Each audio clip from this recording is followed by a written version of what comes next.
Today, we're going to talk more about how to work more effectively and more efficiently with your revenue cycle outsourced vendors, as well as your in-house team.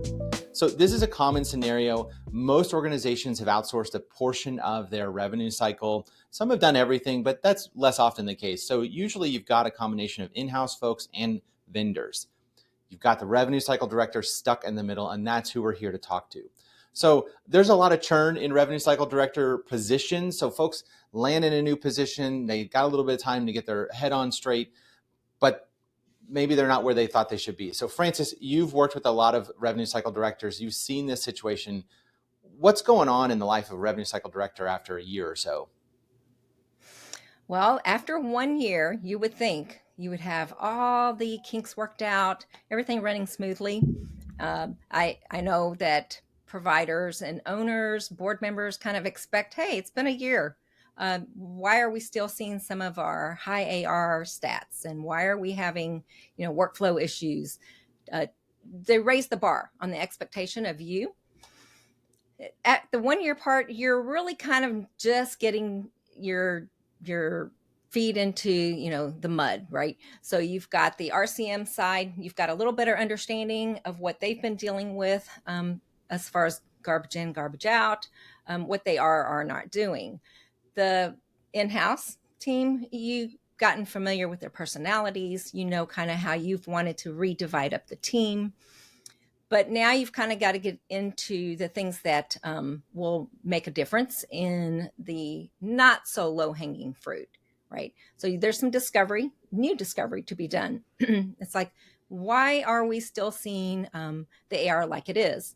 Is it the insurance side, the patient side? If it's the patient AR, which a lot of RCM companies don't deal with the patient side, then that speaks highly to your in-house team that's struggling. If it's the insurance AR side, then you kind of look to the RCM team saying, what's going on over here? How can we help? Right? Of course, you're talking about communication. So that's a whole thing. How are we bridging the gap between the two sides? I'm over here refereeing as to who's the bad guy. Well, it really isn't who, it's what is not working and what do we want to do about it? How do we uncover the root causes of where things are failing? So let's divide up this conversation into a couple of big areas that we both see all the time where you've got the same bad practices happening over and over again. So number one, you've got folks meeting on an irregular basis. So you've got the outsourced team and the in-house team, sometimes best case scenario meeting once a week, often meeting once a month. And this means huge gaps in time between when folks are having a real conversation. Then secondly, you've got emails with attached Excel documents flying around, which is terrible. And that's not the way you should work. A lot of this goes back to what would you have done in 1995? So before there was email, before there was remote work, all of this, you would have, if you had a question about an account, you would have gone and talked to someone. If there was a crisis of maybe a surge in denials of a certain type, you would have gotten folks together for a morning meeting and you would have met with those same folks every single day until it got resolved. But in the current era of remote work, even for your in-house team members, and remote work for your outsourced vendors, which can oftentimes be offshore outsourced vendors, meaning different time zones, we've separated. We're not staying in touch. And a lot of that has to do with simple things like the tools we are using. So if you are using email and attached Excel documents, you are breaking at least 2 rules of how to work collaboratively and remotely. So we work in the software world. The software development world has figured this out a long time ago because it had to, and probably because the personality types of software engineers lend themselves to using tools and working remotely. So that means we're using communication tools for real-time chat. So whether that's Teams or Slack or one of the other instant messenger tools, you've got to do that so that you can stay in touch in real time about individual accounts. Not just in-house folks talking to in-house folks or outsourced folks talking to outsourced folks, but the cross collaboration. If an outsourced biller has a question about a coding, they should be able to talk to that person even if they're in a different time zone across the world. It doesn't matter. Or if you want to look at data, There's absolutely no reason to be using offline Excel when you could be using the online Office 365 product suite or other better, faster tools to collaborate on accounts. You should never be sending Excel attachments, partially for the inefficiency and partially for security. You shouldn't be doing that. You should be referencing with links secure files and sharing those in real time so the same updates are seen by both parties. The use of just basic tools can resolve this. And then the last part, though, is you need to have regularly scheduled conversations. And this is where I think the revenue cycle director can immediately affect change just by forcing collaboration. And the way we do that in the software world, which I think is a good way to replicate in the revenue cycle operations world, is to have daily stand-ups with small teams that can work through accounts. And as folks are meeting on a daily basis, half an hour or less, when the time zones overlap, they can collaborate on things and things don't get off track too much. So you may miss something for a few days, but you won't miss something for a few weeks. The revenue cycle director should be a part of each one of those and driving forward on each of the sort of micro projects and unearthing, what are you doing today? What'd you do yesterday? What's blocking you? Those are kind of the three standard questions in a daily stand-up. And then meeting on a weekly basis with a slightly larger team so that everyone is hearing what everyone else is doing and the problems they're having. Because so often a downstream problem that the AR team is having is related to an upstream activity that the internal staff are doing. So Francis, I'd love to hear a little bit more when you've got, let's say for the most common example, outsourced AR with internal everything else. So all the upfront stuff, and you've got AR teams that are looking at denials. Denials are always what we report on. Tell me about things you've seen that work or don't work when it comes to evaluating denials that the AR team is doing, and what do you do about that? Well, the common reporting that I see from RCM companies is like their standard out of the box. This is what we'll give you every month. And this is your stats, your collection rate, days in AR. So those are kind of the seen it every month. It's not driving change. It is giving you kind of benchmarks. The detail, you almost have to ask for things up front. Now, keep in mind the service agreements that people have with their vendor may have been put into place long before you. If I've only been here 1 year, maybe it's time to revisit that service agreement, because I have seen not so long ago between an RCM company and a client's office where the expectations were complete. They missed each other's expectations that were in writing contractually. So you look at when they say, okay, here's the denial rate. Here are the revenue per provider, what have you. They give you that, regurgitating it each time, but they're not saying, well, it looks like timely filing has to do with Dr. A, who never closes his notes. That's not their job. So they're looking for the RCM director to take the information from them and do more with it. But again, you have to start at what is in scope and what is out of scope. Right there's the very beginning. And then you'll find a lot of times that it's not quite what you understood, and there's a chunk of your problem. So let's say you get past that. Your scope of agreement is exactly what you thought. And then now you need to take what they send you. It may be just a 3-page stats, or it may be a spreadsheet, a report that they pull for you from your system that you're actually capable of pulling yourself. I always tell people, don't rely on what they send you. Generate some of these yourself. Set different parameters, what report ranges you want. Now, even that requires some manipulation, spreadsheet, export to a spreadsheet. But it's really on you as the RCM director to take what is available to you from them, from within, and decide, how is this going to get me to decrease our timely filing denials, decrease our medical necessity denials, or no prior auth. So that's the communication piece that John is referring to. Is you can't be the voice for everyone. You want to include them, make it an all-inclusive discussion. If all you do is get a report from the RCM vendor and then your month just rolls on, you haven't done anything to improve or lessen a particular denial rate, right? You almost have to tackle what is it? Eat the elephant one piece at a time. But you have to know where to start. What's the priority? Where are you losing the most money? You can't fix it all at once. So you do need to find a way to get the communication from the front line. We'll use the front line. If you say to, your 4 receptionists at location A and 3 at location B, hopefully you have a front office manager. If you don't, you need to find out from those 7 people, where's the struggle? Why are eligibility checks an issue for you? Because our timely filing or our patient not covered, lapse in coverage are going through the roof. So you want to include those people. The meetings do need to be frequent. The communication needs to happen, in different departments on a regular basis. And it really isn't about the RCM manager that's been assigned to your account. That's another thing. I've seen a turnover in those positions.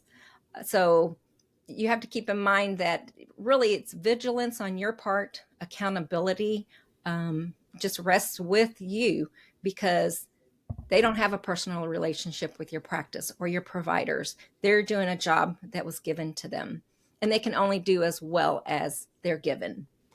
Yeah, absolutely. One tactic that I think is a good, effective way for a revenue cycle director to sort of eat the elephant one bite at a time, as you say, is to take each denial one at a time and then go reverse engineer what the root cause is. Now, sometimes it's really obvious, but sometimes it's not. So even in the example where you've got a couple locations and 7 different folks on the front line, each of which have slightly different processes. So if I'm reverse engineering a timely filing or eligibility related issue related to non-covered services that weren't disclosed at the time of check-in, or patient payments that should have been collected up front due to co-insurance or predicted deductible responsibility, that's not being done, or maybe it's being done some places but not other places. If you back out the accounts that are having these denials, and then you find, what is the pattern here? Is it a person or an office, for example, or a non-credentialed provider, or is it more related to the insurance company they're servicing? And essentially what you're going to be able to develop is a short checklist that you can put tape on the wall, email out, whatever you want, to the folks sitting in front of the computer doing the work, that say, hey, these are the things that are really the punch list items to avoid denials that you had done the sort of reverse engineering on. So just starting there and walking backwards to where did this begin is the key here. And even if it's literally a laminated sheet of paper that says, don't forget to, Medicare Advantage plans require X, Y, and Z, which Medicare traditional don't forget. And you might refresh that on a monthly basis as you're learning more. And what you're going to be able to do if you're doing this well is you're going to be able to see the impact of the change. Now, not all of your staff are going to respond the same way to this. Some are going to be almost offended that you're micromanaging them and telling them what to do, but you got to come with the data. So Francis, this is something that you always hone in on, is how to have a conversation that isn't a blame-based conversation, especially with folks that, you're a revenue cycle director, you've been there a year, you're talking to folks who've been there 13 years, but you've figured out from the reporting and reverse engineering that they're causing the problem. What would you say to a rev cycle director who needs to go have a challenging conversation? How should they do that? Well, you definitely want to go at it where they're not going to be defensive right out of the gate. Sometimes they are anyway, because they have been there 20 years, 11 years, and you're the new girl. Some of it's going to be just personal resistance to change. So you want, first of all, to include them in the reason to change the behavior. You got to take the fear factor out. You've got to take the blame out. I'll use the front line. It's just the easiest. It's that ask the question why 5 times. So you go up there and you say, explain to me why the eligibility on several of these patients, I don't see that little E next to their appointments, and they're coming in 30 minutes. What is the process for you currently for somebody who maybe it was an add-on appointment? What do you do to verify eligibility on the fly? And they may say, well, it's impossible. I can't even leave to go get a coffee break. So I'm not about to step aside to verify eligibility real quick on these add-ons. So then you got to drill down and you ask them, what would be your suggestion? I've had solutions come up from within that says, well, I guess during my lunch hour, I could, I'm covering the front desk during lunch. I would have time to do some of those. But of course, you want to set some parameters on when you do that, because you don't want to do it for today. You want to set aside time for the rolling cycles of how to verify, but take you off the front if that's necessary. Basically, you have to communicate with inclusivity and let them know that you are not trying to change them or change a process that has worked for many years. But then they may not realize that some things that you have in mind will make their life easier. Like I tell you what, if you help us get across the line to a better solution, you will get a full 30-minute lunch. Won't have to do anything. For the prior auths, you need to go to the prior auth agent and say, what is it about your job that makes getting prior auths the first time smoothly in a timely way? And you just get their input. You say to them, what magic wand would you want to wave today if you could, that will make your life easier? And you come at them with some empathy as to what would make their job, what's making their job so hard. It's still going to be difficult no matter what. You have the personalities that is going to resist even the approach of you. So there's not much you can do about that, but you will see the gratefulness as time goes on. I've had employees in my past say, oh my gosh, this is so much easier. Sorry I gave you so much crap about it. But you sometimes have to appreciate them embracing at a later date. Yeah, absolutely. So, one of the things I want to touch on is, let's say, prior authorization. This has become a big problem for a lot of folks who are, especially in an inpatient environment. Maybe they're transitioning from an ER into an inpatient stay, and there's been work done by an ER doctor, which is essentially the medical necessity notes that are being used to get the prior authorization for inpatient. And they're not getting it. The Medicare Advantage plans are much more strict about this. They're looking at the medical necessity and the records at a more granular level. And what that means is the person who is ultimately going to need that talking to is the physician. And everyone knows that physicians, they walk around, they've got a lot more credentials, they've got a lot of experience, they're smart people. How do you go and have the conversation with the physician about whether it's how they need to do things differently? And maybe it's not because they really have to, it's because the insurance companies are essentially cornering them into having to do this. And so they're going to have to change behavior, at least for a subset of their patients.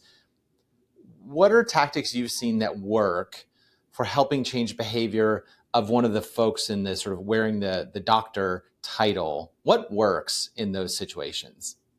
Well, the first thing that comes to mind for everyone, I'm sure, is just show them where it's hitting them in the pocket, right? Tell them what it's costing them in revenue.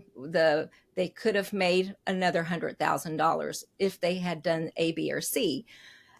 It's not always true, the economics of it. In fact, I just read a recent thing where that is not what always drives physicians. They do have a little bit more, they're in this field for a reason. It's about the people, the patient. I've had physicians walk out on a presentation I've done before where I'm showing them clearly they have one physician's losing $60,000 a month simply because they are not clicking this one field in the EMR system, while all their peers are. Peer pressure does work. You kind of show a comparative between similar specialties, right? You show Dr. A, B, and C is doing this for the exact same procedure, and they can kind of look and go, wow, okay, so what am I not doing that they are?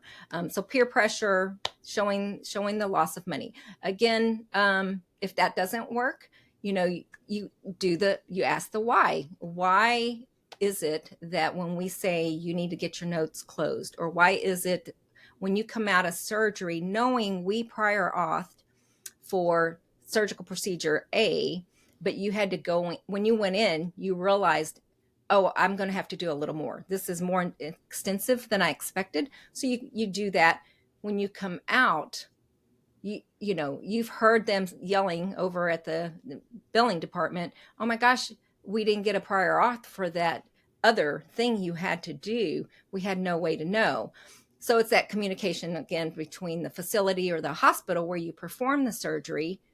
How do we get everyone on the same page so that the paper trail follows to the right department, gets back to the prior auth lady that says, okay, surgery's done, his notes are done.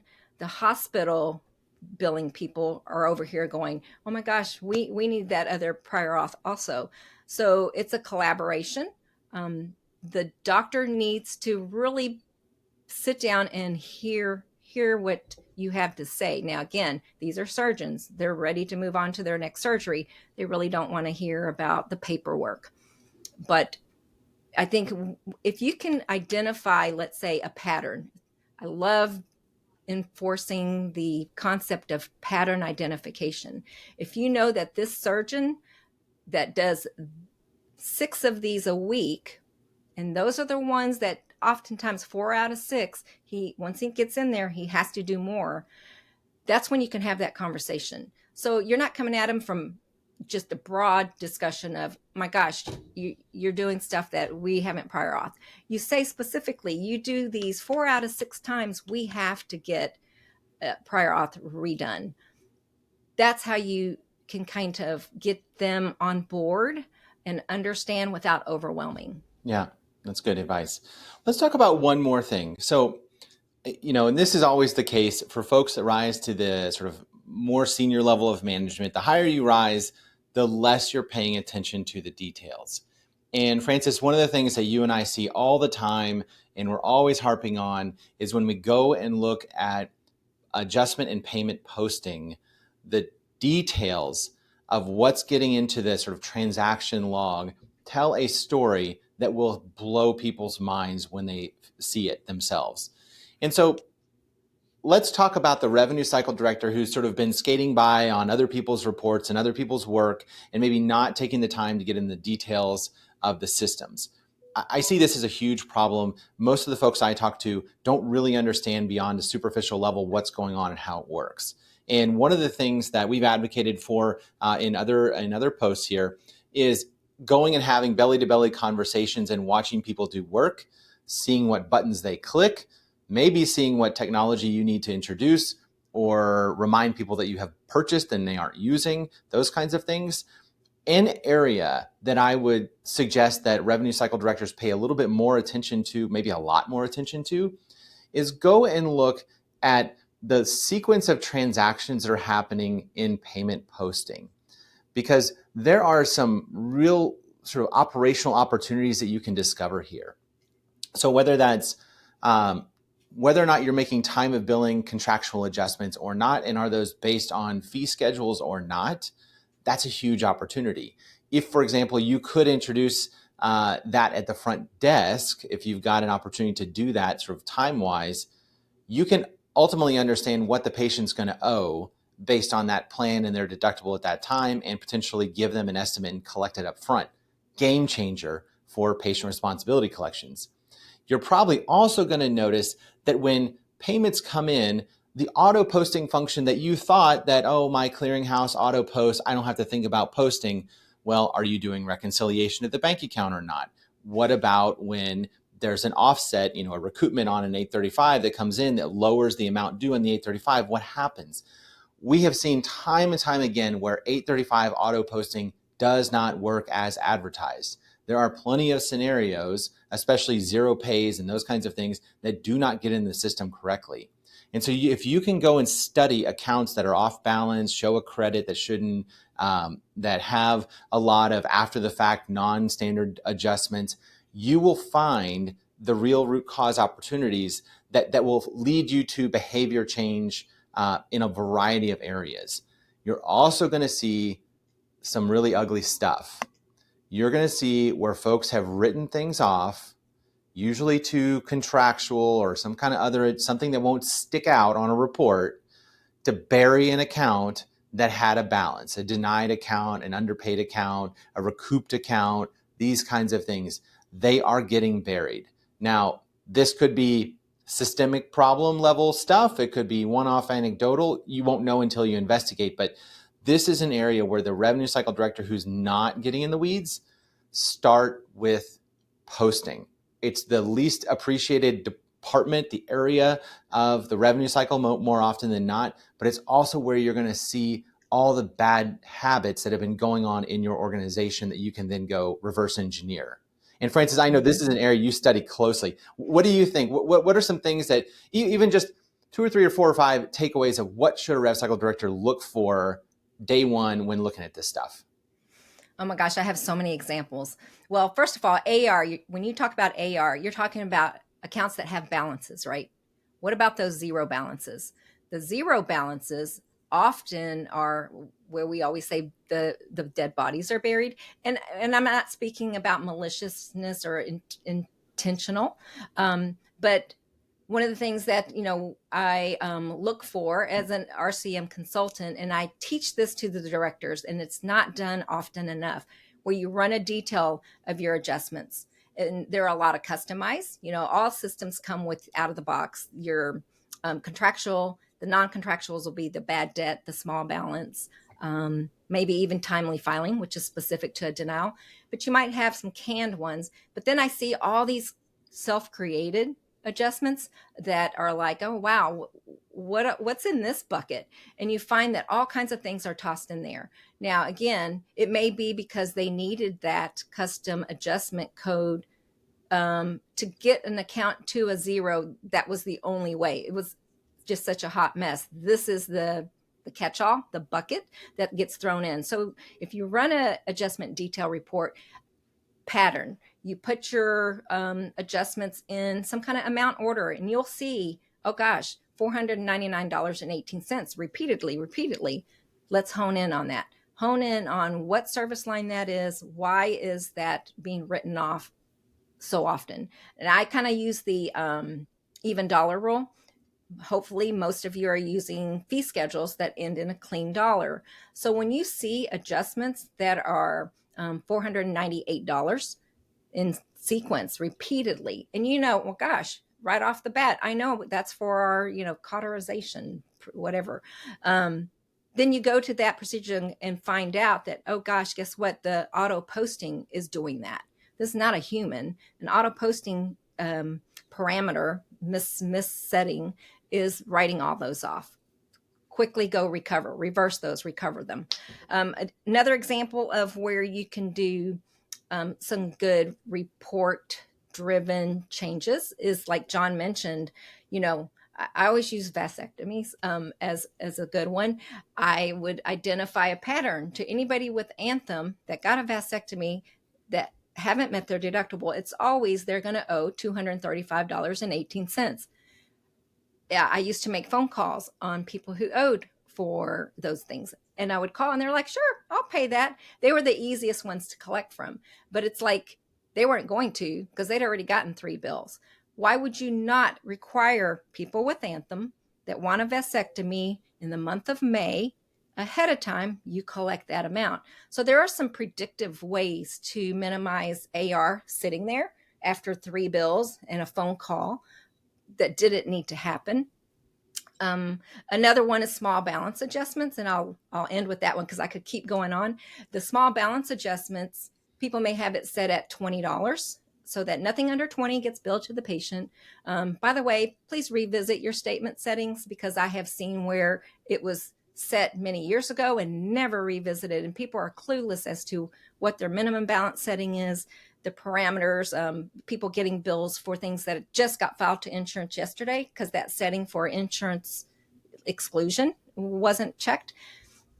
Anyway, so you have the small balance. Let's say it's $20.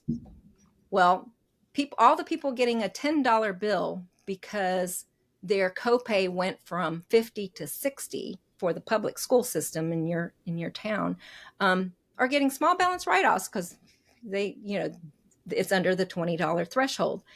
When really all you have to do is say, geez, front office people, if you get anybody from the public school system, their copay is now 60, effective last month. They had a whole, enrollment change. So those are the simple things. It's like there's a lot of simple things if you can just identify bulk patterns. Now, do you have the time? Do you have the tools? What reports are you going to run? The other thing I think people fail to do in an RCM team building is to have one person that puts out the fires, because every day you're thinking you're going to do your job, but something always comes up. You need your in-house firefighter, because otherwise you're always distracted with the issue of the day or the front desk girl who called out. So now, excuse me, I can't post today. I'm going to go cover the front.